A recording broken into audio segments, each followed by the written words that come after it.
The first major action in the English Civil War was a brutal battle.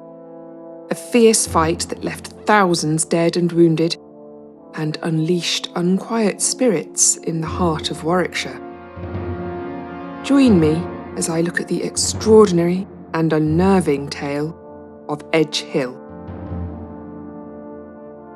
The Battle of Edgehill took place on the 23rd of October 1642, when the Parliamentarian army of the Earl of Essex clashed with the Royalist army of King Charles I on fields between the villages of Radway and Kyneton. The combined forces of the Cavalier and Roundhead armies totalled over 25,000 men, plus cavalry and artillery, and the countryside provided cover for musketeers on both sides, hidden in hedgerows. For 3 hours, the battle was hard fought and bloody, but the troops were inexperienced and panicked, and the losses were significant. Whilst the Parliamentarians were forced to retreat to Warwick, the Royalists weren't able to make it to London as they had wanted, so historically Edgehill has been viewed as a draw. An inconclusive battle that scarred the rural landscape, with the dead and dying left where they fell. 2 months later, in late December 1642, some travellers and local herdsmen heard the beating of drums and the distant noise of soldiers.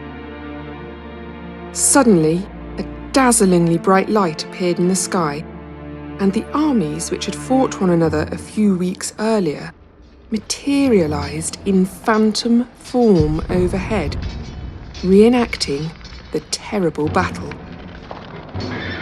The neighing of horses, the shouted commands, the clattering of arms, and the horrible screams and groans of the dying terrified these poor men, who were too scared to run away, and, transfixed, watched the whole scene unfold.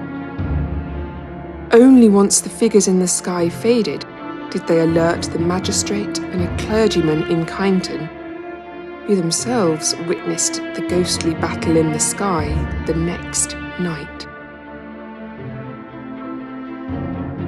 If there were residents of Kyneton who found these stories hard to believe, they changed their minds later that week when the haunting cries of wounded men echoed through the town, their anguished wails an almost unbearable cacophony of pain. Villagers who were brave enough to look out of their windows saw the ghosts of armed horsemen riding against each other before vanishing. This happened again and again, drums and trumpets sounding the alarm before spectral soldiers appeared to fight one another in the skies above the town, only stopping when the sun rose. King Charles, who was in Oxford at this time, heard about this fearful sight and sent 6 of his trusted officers to investigate. They spoke with witnesses and took sworn statements, and didn't have to wait long to experience the manifestation themselves.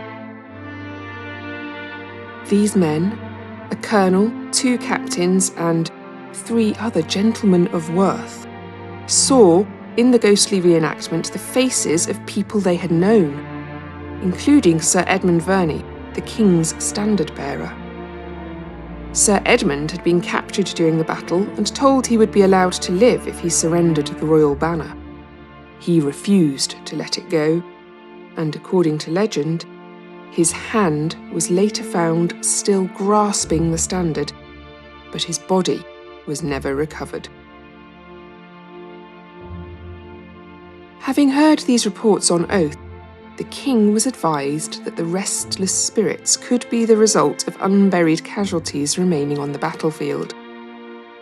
A search was made, and a pamphlet published in 1643 titled The New Year's Wonder records that some bodies were discovered and given a proper burial in the hope that this would stop the sad and hideous sight. This does seem to have quieted the spectral realm a little, though peace has not yet come to Edgehill and its surrounds. The ghost of a large white horse is regularly sighted. Some say that this is the ghost of Henry Kingsmill's loyal horse. Kingsmill was a parliamentarian killed by a cannonball at Edgehill, and his mother later built a memorial to him in Radway Church, where, even after 380 years, a small bunch of flowers is placed on the anniversary of the battle.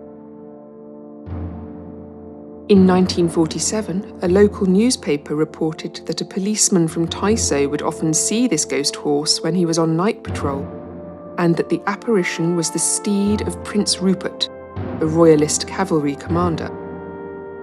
The paper maintained that the spirited spectre, foaming at the mouth, was persistently seen by soldiers stationed in the local area, leaving many of them scared.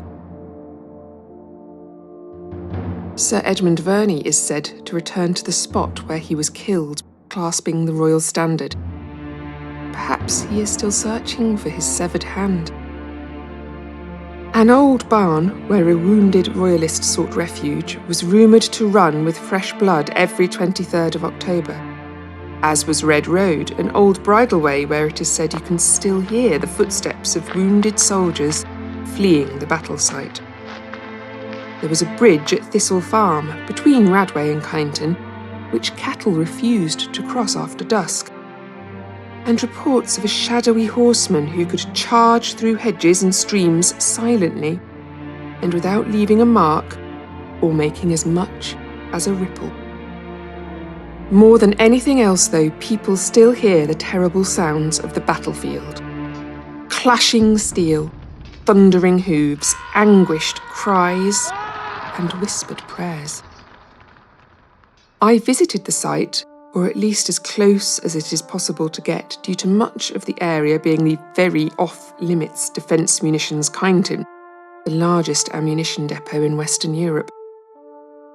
I walked down Red Road. I stopped at the Edgehill Memorial, and I saw the ground beneath my feet churned to mud by the chaos of combat. I smelled the air heavy with the acrid scent of gunpowder, and I thought of the days afterwards, when pits were dug to fill with the casualties of war. So much anguish, fear and pain, so much death must leave its mark.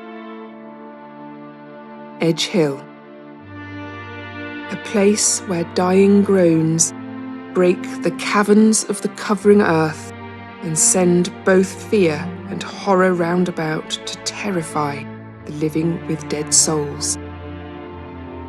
Maybe one day they'll find peace.